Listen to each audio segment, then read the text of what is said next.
You're listening to Lyfe and Shyt. I'm Danielle Walker. And I'm Tommy Walker. Join us as we talk about our journey overcoming fears, boundaries, marriage, family, lifestyle, business, and whatever other shit you can think of. We're individuals that came together to create one unit with one mind and one goal.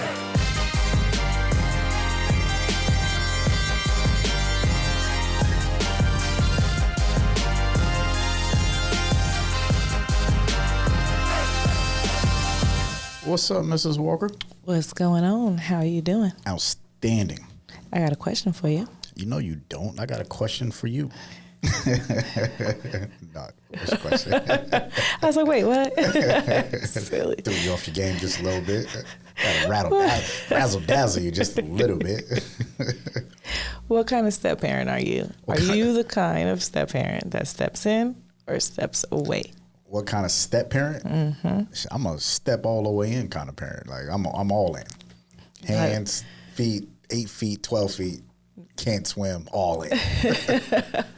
Not I'm a step aside or step out and let their mom and their dad take care of it. Nah, I'm not. You know, and honestly, I grew up like that, right? I grew up where it was like a step aside kind of a deal, and I seen what that looks like. And either way, you know what I mean? I'm not saying one is better than the other, as long as it works, you know what I mean, for your household. Right. Well, now we're both step parents. Now, what kind of step parent are you?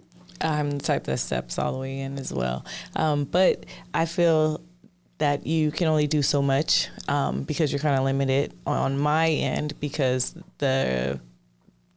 I'm stepping in, but their mother is still very active in their life, where my two, the father is not very active. So it's a lot easier to step in, I would say, whereas I can't step all the way in because then I have to deal with something that I don't personally want to deal with all the time. 1,000%. So we're talking about step parenting, and with step parenting comes co-parenting, and you know, that's a different level of parenting, period. But you're absolutely correct. It's I wouldn't say it was easier, but the obstacles were less challenging because I still had obstacles because their dad wasn't 1,000% involved, but he was somewhat involved in the beginning, right? Mm-hmm. And then, you know, we had to go through that. And, you know, we talked about a podcast where ego, you know, right? And of course, as a young man, I was in my early 20s and ego was everything. Right.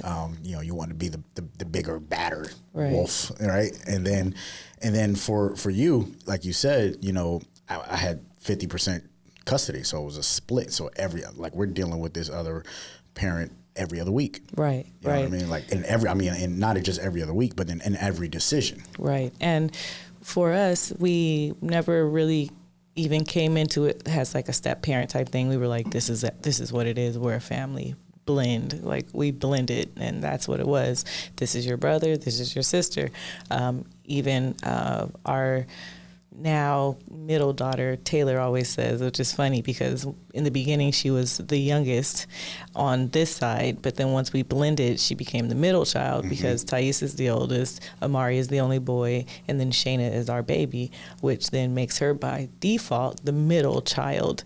But she's not. But boy, did she start acting like she was the middle child. Oh, man, like, you were not the middle child, but whatever. I guess sort of kind of what. She is the middle child. Because when you got 3 girls and a boy, you got the oldest and the youngest, she's the middle child. Because the boy's kind of removed from the scene. It's like you're the only boy. So that's true. You're in a category of your own. So yeah, technically she is the middle child. Yeah. And I get it. That's tough. So now what about like growing up? Now, I know a lot about your background, but from a step, like your mom got remarried. Mm-hmm.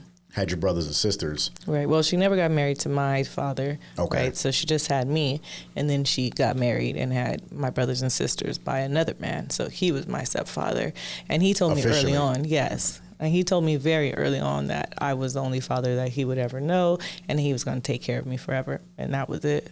And one recollection I have of your stepdad, because I met him, we hung. She said, I know. The times that we did hang out, and one of the things, like, you know, we don't talk today for multiple reasons, but if we had and that's not by our choice at all. Love you to death for it. Yeah, I love you to death. And always willing to talk back to you whenever it happens. 1,000%. Don't talk politics with anybody, people. Yeah, just for don't real. do it. Politics will ruin relationships. But and that's what most people like. If you ain't talking to us, it's on you. But one of the things is that he did was when the girl, we was all at his condo. And the girls, I forget what the girls was calling me back then. Like I don't even remember. They might have. Mr. Tommy. I think it was Mr. Tommy. Some crazy shit like that. It was Mr. Tommy. and he looked at him and he said, "Does he take care of you like your father? And, like is he your father?" And he asked him all the question. He was like, "Yeah, yes," and very respectful. And he said, "Well, you should call him dad." And I looked. I was like, "Oh shit!" Like. And I looked at you and you looked at him. We kind of did this triangle of looking at each other. And ever since that day, they called me dad. Yeah, it's true. And they were, they were in the single digits. They wasn't even double digits yet. It was, I think 7 and 10. Yeah. Yeah. So that's crazy. So now, I just wanted to say that about him. And then after him, your mother never remarried. Right. And then you had to deal with boyfriends after that. Yeah, which were like, I say like wannabe stepfathers. Talk about, because I got my own story of wannabe stepfathers, right? But mine's a little different. Oh man, I don't know. Mine's is similar to ours because you came in and you were like, okay, I'm the stepdad. I'm the dad now, right? And the first stepdad that we had came in very much like that. Like, I'm the dad now. And I'm like, oh, hell no. First off, you're not going to tell me what to do. And then my little sister was a baby at the time, and he used to act like that was his baby. So I used to tell him that I was going to tell her that that wasn't her dad. So she was thinking like, this is my dad. Yeah. And you was gonna fuck all that up. You can't even keep a straight face right now. Sorry, Keita. I love you. That is not your daddy. But he ain't even put a ring on it. No, he didn't, but he loved Marquita. He loved her. He took good care of her all the time. But Marquita was my baby before he came. So I was like, So anywho, me and him just did not get along. There was just multiple times he tried to punish me. He tried to make me hold books. He tried to make me waltz it. I think he tried to spank me one time, and I like lost my mind and ran away and all kinds of stuff. So that's it. Yeah, I can totally understand. It was very bad. And then the next stepdad, which like shout out to mom, she had boyfriends now. Don't get me wrong, they weren't in our face. You know, you can't call them next stepdad. Yeah, I couldn't. There was only 2 men that we bona fidely lived in the house and was with us at the time. So 3 that we actually know in her whole entire lifetime that we like. Believe me, I know more, but that we have been presented like with. Mm-hmm. And the second one was really cool. Just clean, took her for walks, and they rode bikes together. And completely opposite. Completely opposite. He really. I mean, the only time is my brother because he's a knucklehead. It's the only time they would kind of get into it. He's the only boy. Mm-hmm. Yep. Protecting mom. Yeah. So that leads right into your story. Yeah. So my parents split when I think I was like preteen or something like that. I know my sister was born, and they split up. And of course, when parents split up, one thing is it's not like they have conversations with you, right? Especially back in those days. Yeah. In our days, it wasn't no conversation with the kid like, hey, check this out.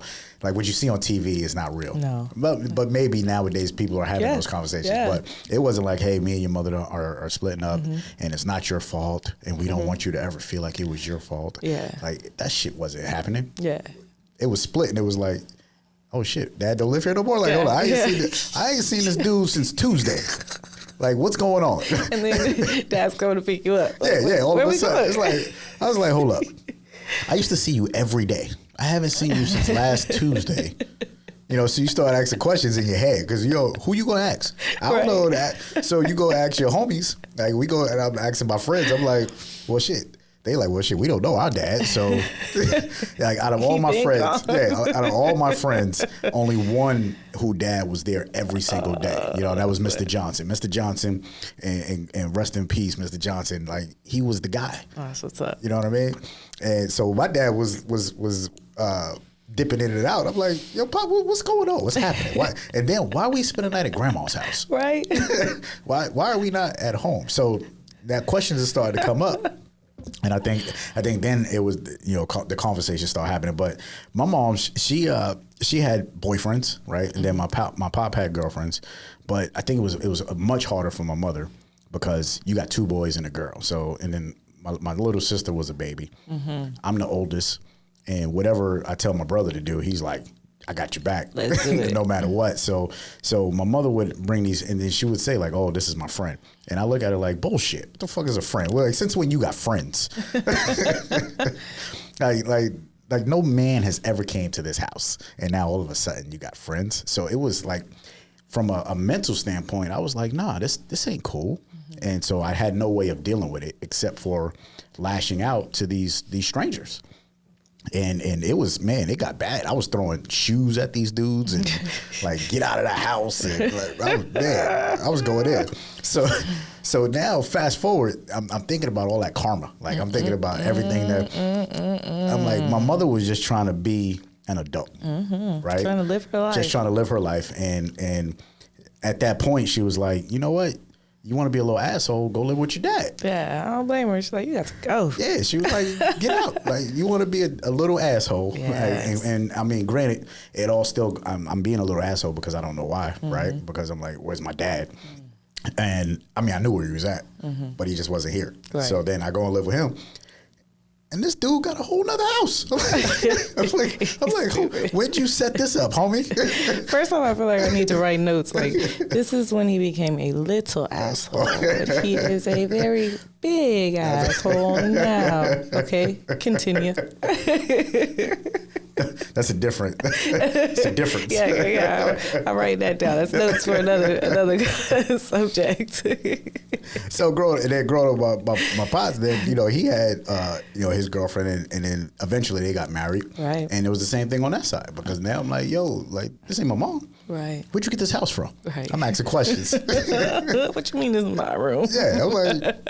And great, shout out to my pops. He stayed. We was in Southside Queens. It was my grandmother inherited my aunt's house, and him and my uncle was staying in my aunt's house. And so we going over there and we still chilling, and he got his girlfriend coming over, and I'm like, what the fuck is going on around here?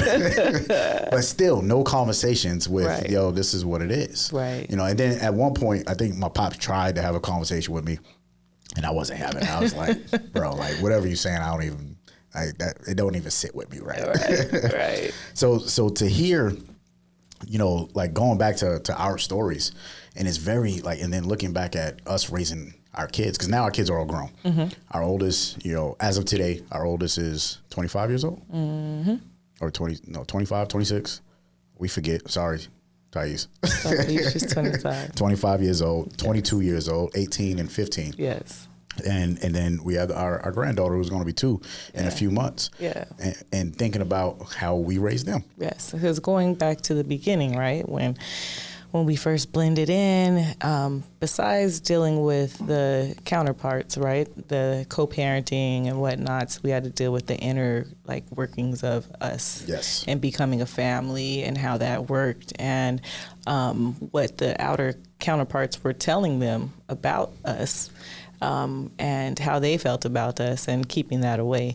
So that was a little tricky in the beginning, but we got through it.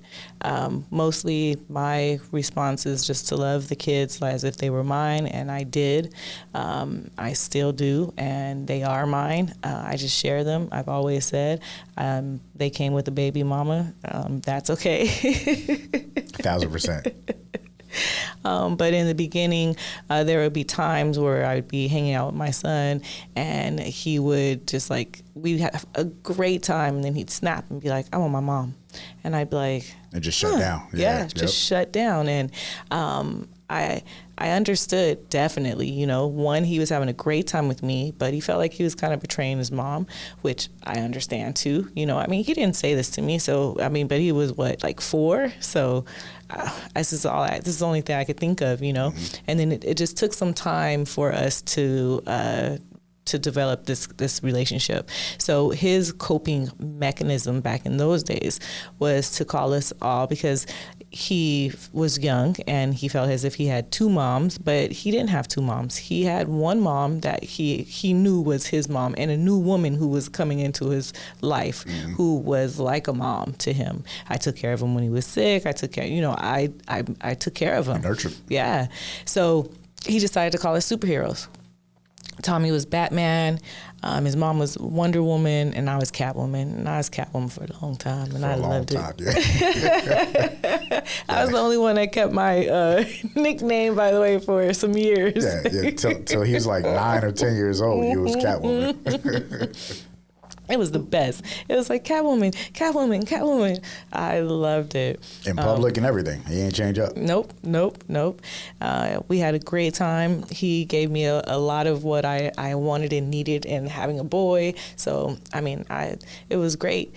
Our daughter, she was a baby. She was great because she came like special and a baby, and it was awesome, the whole process. Shayna called me mommy from day one, and always has, and that's just the way that it is and the way that it was. So I love them, and in the beginning, the process was kind of rough, but we made it happen. Yeah, it was a struggle because we had 4 kids in a 2-bedroom apartment. Right, so now you got all of them in sharing one room, and we're new. We're developing our new family, and then we're dealing with the extended family, right? Because now you're doing drop offs.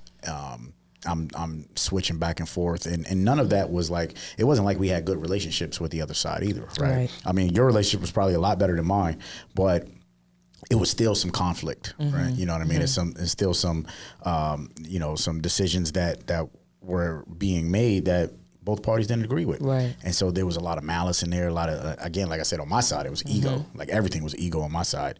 And co-parenting, like, I have no idea what the fuck that shit meant at the time. Right. And co-parenting today, like watching our oldest daughter do it, I am just like so proud of how they're doing it. Yeah, it's set up. Yeah, it's set up. I mean, they're not together, but they're co-parenting. They communicate. There's no issues. They help each other. Yeah, they help each other out. And granted, if you have that opportunity, take advantage of it. Right. You know they share time without getting the courts involved. Yeah.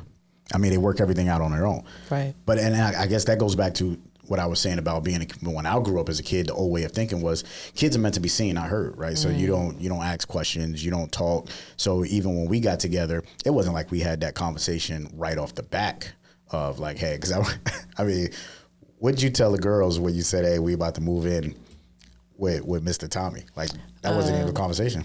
Yeah, it was it was a conversation, and it happened the night that you moved in. It was so it's the same day. Yeah, it was. So this is what's gonna happen. And you say moved in, and it wasn't like I moved in. We moved into a house together. Yes. Yes. So it wasn't like, oh, I came over and started living with you. It was like, this is our new house together. Yep. And they were like, why is Mr. Tommy here? Yeah, everybody in our family pretty much figured it out or found out that way. It was by chance. They just kind of like, oh, is that Tommy? Well, yes, it is. And it's funny because, we never think about the process, right? We never, like, at the end of the day, we always talk about, it's very important what kids go through until our issues become kid issues. And we don't think about it. We just expect them to deal with it. You know what I mean? So from a parenting standpoint, if you're able to have a conversation with your kid, what's a good age to have a conversation with them, about what you're going through and what the future looks like. Right. Well, nowadays they have these cartoons. They're so up to date, man. Yeah, Author will tell you about everything, right? A little Coco Melon, they'll tell you about it all. It's like, okay, mommy and daddy were together, and now they're not. It'll be a song. Yeah, the new cartoons have no problem. Like, what? Just sit down in front of this little show right here. It's gonna explain everything you're going through right now. It's real. So I think nowadays, once they comprehend and they know So even thinking about our granddaughter and the situation that she's in where she's being co-parented, will she have a time where she figures out, like our children did, like our son, he's like, hey, there's a different set of rules in this house than there is in this house, right? This house, I can do this. At this house, they don't play that, Will she come to this point and figure that out, and then, like, how does that work too? I think she's definitely gonna play the system. She looked like the kind of kid that's gonna play this. She kind of plays the system right now. So I believe 1,000%. Y'all get ready. And the trip is, like, if you go back to tribal days, we always talk about back in the day tribal kind of, and we had an episode where we talked about where men would have sex with women, they would get pregnant, and nobody know who the father is. So I mean, everybody took care of the kids, so there was no step parents. Right. Everybody took care of the kids, so the kid never ever felt like, oh, where's my dad, or where's the male figure in my life, because somebody was always there. Where versus in our generation, where there wasn't a lot of male figures, for me, I had a lot of male figures. My dad was there. I had my uncles, so I grew up like that. But I do have friends that didn't have that, and they would come over to my house, and my uncles and my dad was their male figures. Right. So in the tribal standpoint, that was never a problem. But now it's a huge problem for us, and now it's almost even a reverse. You're seeing a lot of men taking their kids, and the women not, the women are like, I know more single dads now than I've ever known. Yeah, truth. Shout out to the men. They are there. It's a lot more. They're stepping in, and they're not just leaving it for the next man to take care of their child. And I believe that's because a lot of them are the product of being taken care of by another man, and people are shouting out their stepfathers and knowing, like, hey, if it wasn't for you, I wouldn't have made it. But I know I want to be in my kid's life because my father wasn't, Yeah. So I think that's the reason why it's like, no, they're like, nah, this happened to me, it happened to my friend, but it's not going to happen to my child. So I think that's a huge effort and been like a point that they've made. Very true. And step parents used to get a bad rap back in the days. Like there's a lot of quotes. Oh, you treat me like a stepchild, or you're something step. It was a redhead stepchild. Yeah, that's even worse, right? Yeah, it was bad. You know what I mean? I read a quote. It said, if you're a step parent in the house, go get a dog, because at least someone in the house will love you. Damn, that's fucked up. And then I think about my parenting tactics. I was a very strict parent, and I wouldn't say very strict. I just had, hey, it's black and white. Here's the list. Here's the rules. As long as you abide by 1 through 10, you get whatever you want. You're golden. If you don't, you're trying to manipulate the system. Then you got to reap the consequences. You reap what you sow, basically. Yeah. And that was frowned upon by a lot of people. And at the same time, I kind of forgot about what it was like growing up with my parents separated. It almost became such a natural thing to me that I didn't really take the time to look at my kids and say, you know what, let me have more patience. Right. You know what I mean? Let me talk more. Nah, it was more of a rule with an iron fist kind of a deal. Yeah, that is very true. Which is my military kind of background. Yeah, unfortunately. Definitely. Me and the girls were like, what the hell? But, so my quote that I have is, there's no such thing as a perfect parent, right? So just be a real one, which has always been how I have been.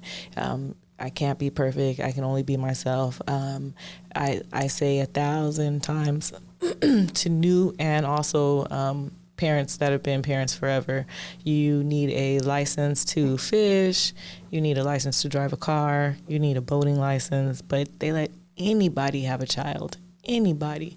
So there's no way to be perfect at this. There's plenty of books you can read, but there's no books you have to read before you become a parent, So take it easy on yourself and just be real. Yeah, that's true. And I'm glad you say that, because I feel 1,000% like if I had another opportunity, I would go out and take parent classes. I would take classes, especially not just for my own kids that I birthed through another person, but from my stepdaughters, all kind of classes, like a class for, all right, I'm a new dad, how to do this.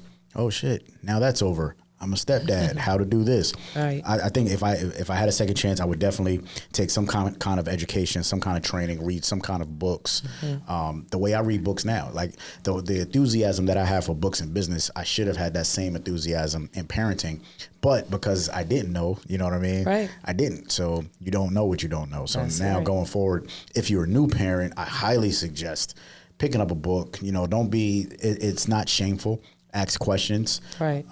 Because, you know, and there's people out there that are actually professionals at this now, you know, where before it wasn't a big deal to go to classes and books and schooling and things like that. But Right. 1,000%. And then if you go through a separation, same time, you know, educate yourself. You know, Stephen Covey is one of my favorite authors, and he says, you know, the 7 Habits of Highly Effective People. He says, seek to understand and then be understood. And that's one of the things that resonates with me about this is, you know, we never seek to understand what the children are going through first. Instead, we want to come in and hey, set the precedents. You know, I'm your daddy. Oh boy, if the kids that are hear this, they're gonna be like, "Really, Dad? Really? Oh, wait, say it again, babe." Yeah. If the kids what? Oh, I want them to hear this. Seek first to understand, then be understood. I'll tell you, I didn't read Stephen Covey until 15 years later. True. You know, so Yeah. so again, when you read books, you're like, oh man, I could have put this in a lot of the things that I've done or whatever strategies. But I love all 4 of my children. So, you know, my son, Thomas Amari Walker III, and Shayna Walker, like 1,000%, you know, you're flesh of my flesh, blood of my blood. But I don't have stepdaughters. What I have is daughters that just happen to have been born before I met them. And those are my hearts, man. It's like they know without a shadow of a doubt. Don't fuck with me. Don't fuck with my daughters. If you look at them sideways, if you talk to them crazy, those are my daughters 1,000%, and they know that. Yeah, so definitely. they just happen to have gotten here on Earth before I showed up, and now they're in my life. I love it. My final thought is one thing that I always tell all the children. My goal is when we leave this earth that they can make it, and that they have what it takes, and that they have whatever I wish someone would have told me. So that's like one of my goals. I just want them to be able to make it. So if we're hard on you, if we're pushing you, it's because we won't be here one day. And we want to make sure that you will be able to make it here on this earth without us. And 1,000%, I always tell you, you're a great mom. So you have definitely done that. You're outstanding. Thank you. It's Lyfe and Shyt. Tommy and Dani. Love you. Love you. Do us a favor. If you enjoyed this episode, please subscribe. Leave a review. Let us know what your thoughts are. That's the only way that this show is going to be successful. And we appreciate you. Talk with you next time.